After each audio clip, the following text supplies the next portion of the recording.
All right, guys, thank you for joining us again on another Unbroken Athletic podcast. In this episode, we'll be talking about lifestyle, one of the 5 pillars of fitness. Over the next 5 weeks, we will be covering these pillars of fitness, so stay tuned, and here we go.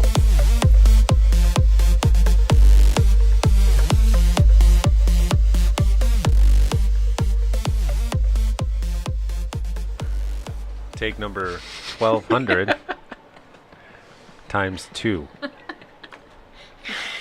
So I think people that actually do these whole podcast things, they don't have kids running around throwing their trash in the fan as a device for childhood entertainment. I'm pretty sure. So we're going to start this again. We are going to do a 20-minute session. All right. Basically what we're doing is we're doing the pillars of fitness, 5 pillars of fitness, and we're going to wrap this up as a kind of a series so that you guys can listen to little bits at a time so you don't have to fully commit. Or if you're a Netflix watcher, we can call this like podcast and chill. There you right? go. Is that what I'm going to do? There I'm going we to coin go. it. I don't think that means what you think it means. I mean, I don't know. Just That'd be a chilling weird and- situation. Anyway, so before we get too far down the rabbit hole, I guess, we're going to start this clock off. And we're doing the 5 pillars of fitness. This week we're going to be talking about lifestyle. I remember this time. See, there's a There we reason go. why Yeah. we had to restart it. Okay, so we're just going to open it up with kind of just like some stuff, and 3, 2, 1, go, I guess. Here we go. All right, Shanna, so go ahead and let's start this. All Again. right, so 5 pillars of fitness, and I think it's important because fitness isn't just a one-piece thing. It's a big picture, and I think a lot of the times like we get stuck on one part of it. So we're either like focusing on our strength, or we're focusing on our endurance, or we're focusing on no, does anybody really focus on recovery? I feel like that's probably one that most people forget about. Yep. Oh, you do? Okay, yes. So You do too. You do the cryotherapy stuff. yeah, that's true. Yeah. So, but I feel like it's taken us a long time to get all of the things, you know what I mean? And I feel like, so having a podcast where we talk about what are the 5 pillars of fitness, what do they mean to us, and what do they, you know, like how do we use them in our life and what we're doing? And we're at different stages, so I think it's a cool way to show, like, we're like 30 years older than Vince. Only 10. 12. I know, but so like as What are you, 50? some days I feel like it. No, but I feel like like as you age, I think sometimes that recovery piece needs to be a little bit bigger. You know, the strength part definitely as you age needs to go up. And so I feel like it's important to see the whole picture and then break it apart. That makes sense. Yeah, definitely. So I think today we're going to talk about lifestyle, right? And Yeah. And how it's not just what you do in the gym that kind of is it's just fitness. Fitness is pretty much everything you do within your life, whether that is in the gym or if that's your sleep, your eating habits. I mean, even going out with friends and spending time with family and stuff. All of that stuff is incorporated within the fitness lifestyle, as we like to call it. And yeah, I mean, I think for me, it took a little bit of time to kind of understand that. I always just thought, okay, well, I knew about the nutrition aspect of it, but I just thought it was nutrition and getting into the gym and then training, working my butt off in there. But it's a lot more than that. Managing stress, doing recovering, stretching on your own, all that type of stuff kind of is incorporated in it too. So Yeah, so what, I mean, I guess for everybody, what is your typical day like? And I guess we can kind of go, our day is the same pretty much, but like, what does your day look like as a young, spry, full of life, 25-year-old without kids, no gray hair? Not that I can see anyway. I don't think so. I haven't spotted any yet, so that's a good I thing. just get mine cut off. Oh, That's all I do. there you go. That's why I do the bald fade. Okay, understandable. Saves me about 10 years. So yeah, I mean, my lifestyle's I think it's normal, but I've been told it's not that normal. You know, I wake up, I come in, and I either train or I coach, depending on the day. You know, I go to my full-time job, and then I come back into the gym, and depending on what I did in the morning, I either train again or I coach. And then in the evening time, you know, I do like to get sometimes my Netflix in there. I watch some YouTube videos, but while I'm doing that, I am pretty much meal prepping for the next day. So it kind of sounds boring, but to me it's pretty fun, and that's kind of my routine during the week. I think is that a bird? No, it's a rapper, man. I told you they're freaking playing with.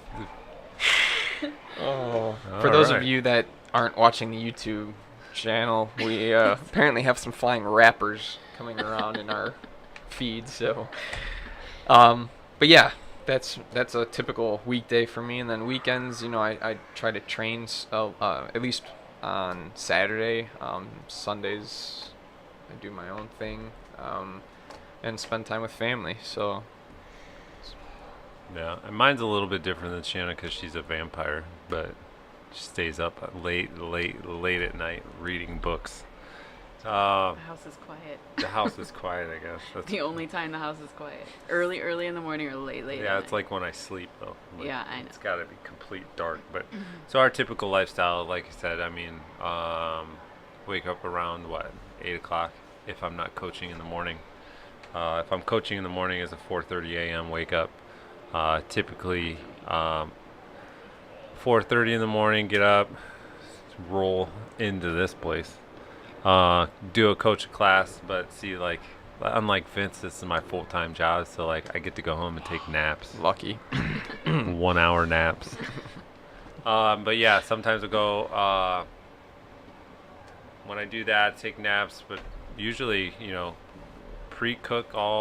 our pre-cook stuff is all meal prep stuff's all done on Sundays. Typically, lately, because the kids have been out of school, it's been a little bit crazy. So we just make time on the fly. So we'll just cook 10 pounds of chicken for one meal. We're a serious fan of chicken and rice in our family. It's like the number one thing the kids get. They're like, "Hey kids, we're having chicken and rice." They throw a party.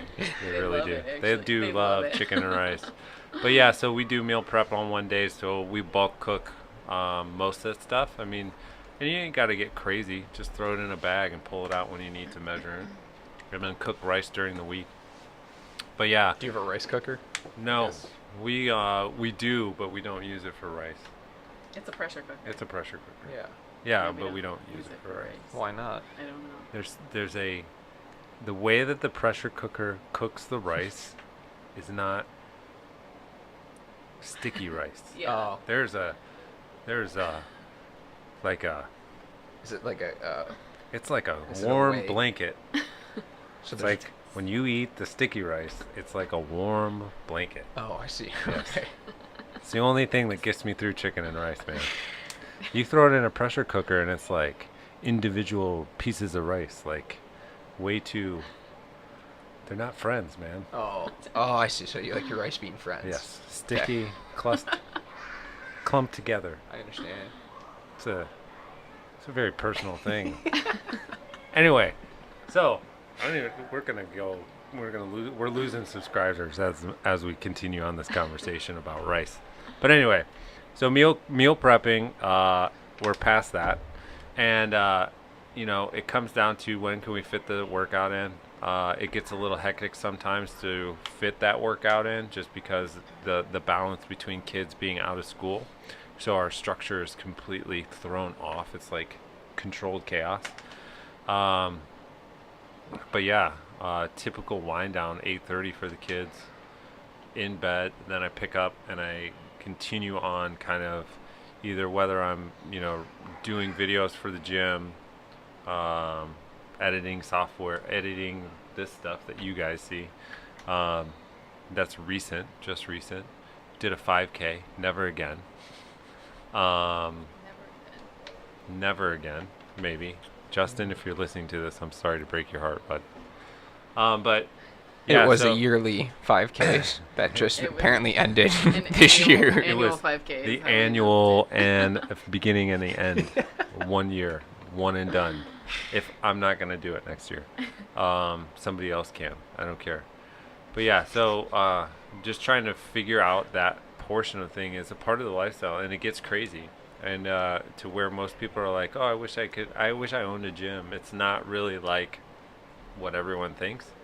There's a lot more things that go on that a lot of people just don't realize. I mean, on the outside of owning a gym, you think, oh, you have access, 24-hour access to the gym, and you get to work out whenever you want, and that's your lifestyle, man. You get to, chicken and rice and lifting weights, bro. It's not really like that. It's more like chicken and rice and mopping the floor, bro. Chicken and rice, in the toilet. cleaning the toilets, man. Getting swole doing swirlies, bro.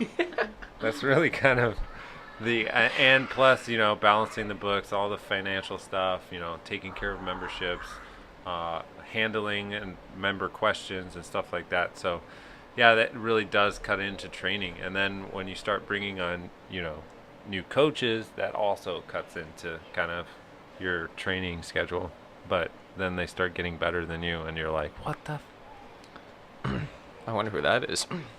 we should just stop feeding him again. I know. He was so much easier to Now I beat know when he the wasn't secret eating. sauce. But yeah, so that's our lifestyle. I mean, Yeah. other than you being up later than me. Yeah. I think I want to piggyback off that and talk about the mindset of the lifestyle, because I said I was going to talk about that mindset all the time. And so I feel like this is my wheelhouse, and I work with mostly on their nutrition, a lot of, people thinking about, and I think it's because in the nutrition realm, maybe in the workout realm too, bless you, Sorry. that people look at things or programs or deciding whether they're going to start a new gym or start this new diet or do this new thing.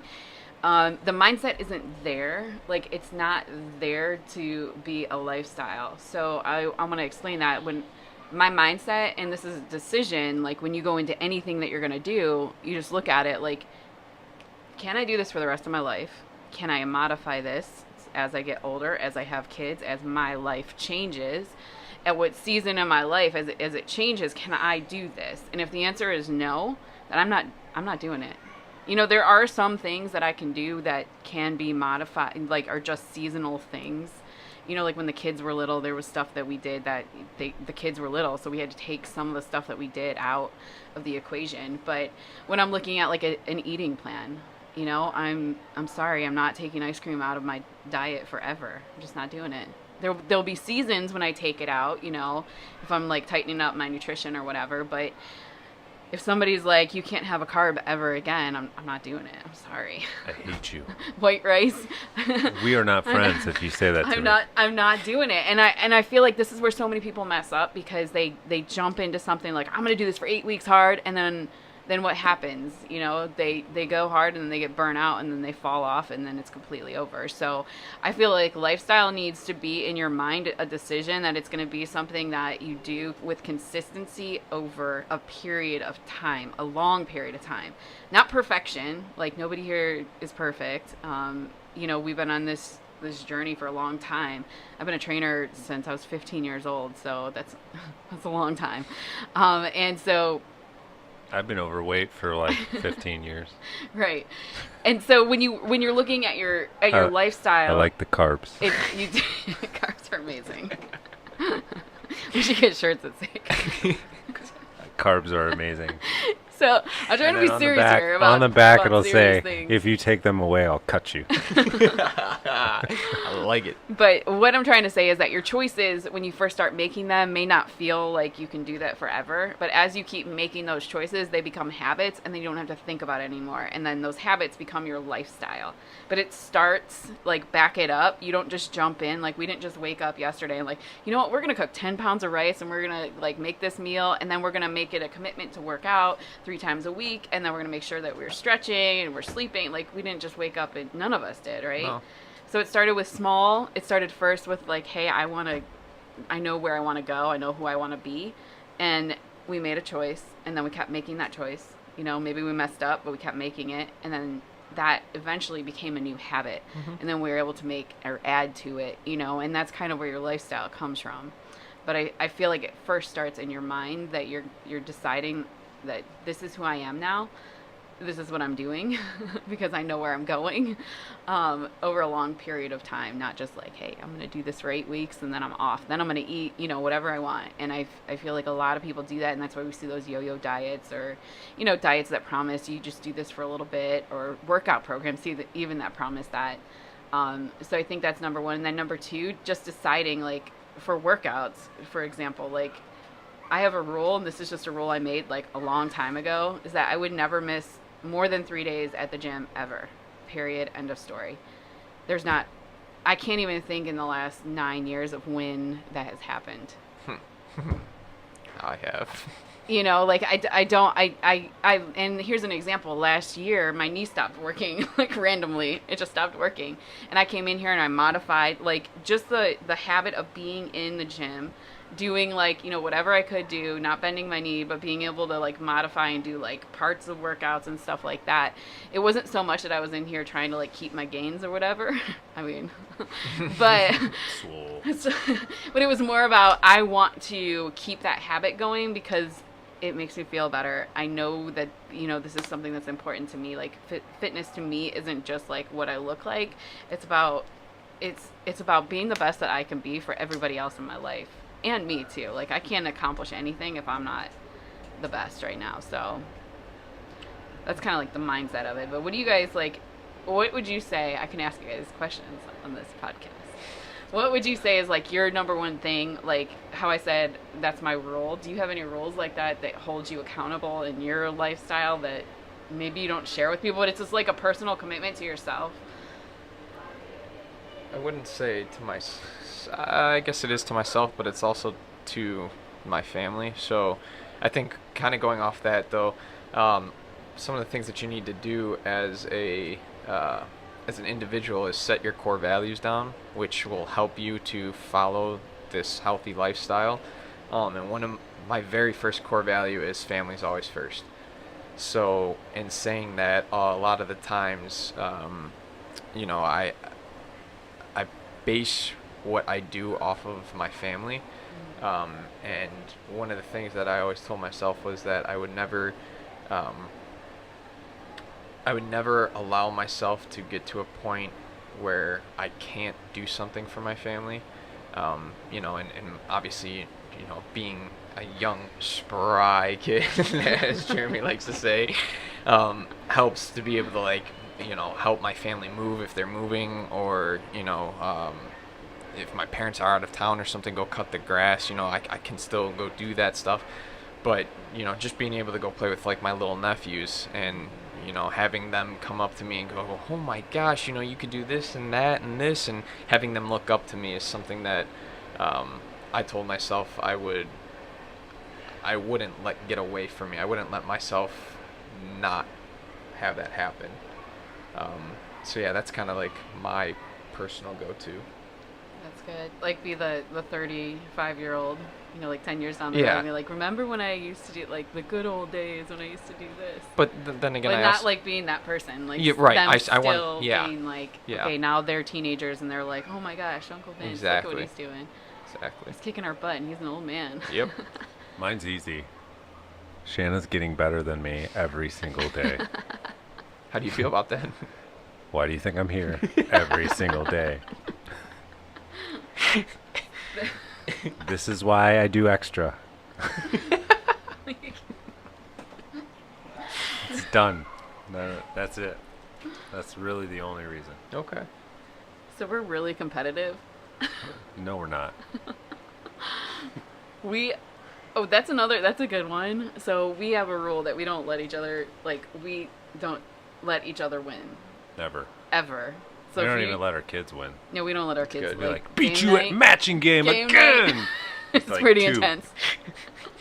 2 years old. But that's kind of like, it's something that drives me and you both to be able to say, like, we earned it. Like, if you beat me, for a fact that, like, you earned it, that I didn't, like, shy back to make you feel good or whatever. Because then if you find out that I did that, you're like, oh gosh. Yeah. And I went through a whole growth. Oh my gosh, the building sounds like it's gonna fall over.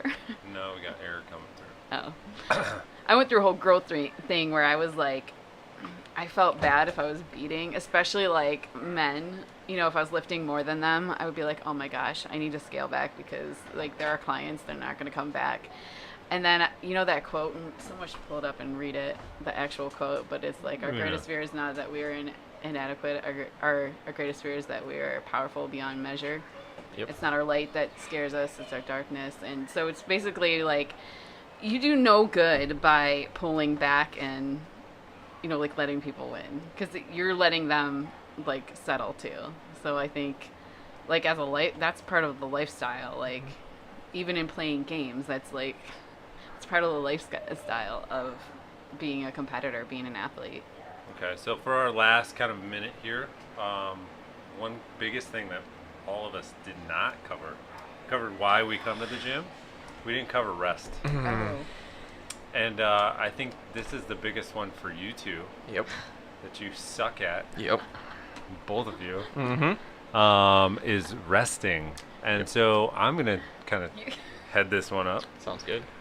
Because most people get in this idea that the more times that they're in the gym, the stronger they're going to get, the faster they're going to get, the more performance gains they're going to get. But the biggest thing that we kind of circumvents that is the lack of recovery.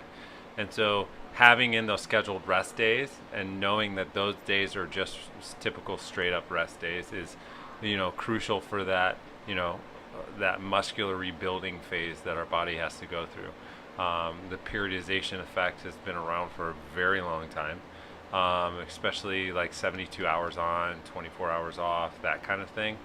To when you're younger, that's why a lot of these Olympic weightlifters they're brought in when they're 12 years old because the growth hormones are just firing. 24 hours, they're ready to go again. Not so much when you pass that 25 mark, which you'll find out about. So maybe we can bring in a little bit more of this rest phase, but I think we're pretty much tapped out on time. And so any final closing kind of comments that you guys want to add real quick? Just that lifestyle is just that. It's a lifestyle, and you have to have fun with it. And if it's not fun, then make it fun. Like, it doesn't have to be so strict. You don't have to do chicken and rice. You can switch it up if you want to. You know, rice and beef, rice and steak, rice and whatever. Pasta maybe, who knows, but like just kind of enjoying the journey and not necessarily looking at it like, oh gosh, I have to go do it, but as we all like to say, we get to go do stuff. I love that. Cool. Yeah, too, and just knowing that there's going to be setbacks and like you're striving for progress over perfection always. Like, you're not going to be perfect, so you might as well let yourself off the hook on that, and then when you fall down, just stand back up and start again. Like, if you eat something bad or miss a workout, don't skip the whole rest of the week. You know, stand back up. Next day, I'm going to the gym, or the next meal that you have, change it then. So I think that's one of the things. Like, get your mind right on that. Cool. And I'll close it down by making sure that if you guys are watching this on YouTube, make sure you follow us, subscribe to our channel, follow us on what are we on? iPod, iTunes, Stitcher. We're also on Stitcher too for those that are Android users. The more you like and subscribe our stuff, the more we'll feel like we are putting out some kind of Not garbage. Awesome stuff. awesome audio, Entertainment. immaculate entertainment. All right, guys. We'll talk to you and see you soon.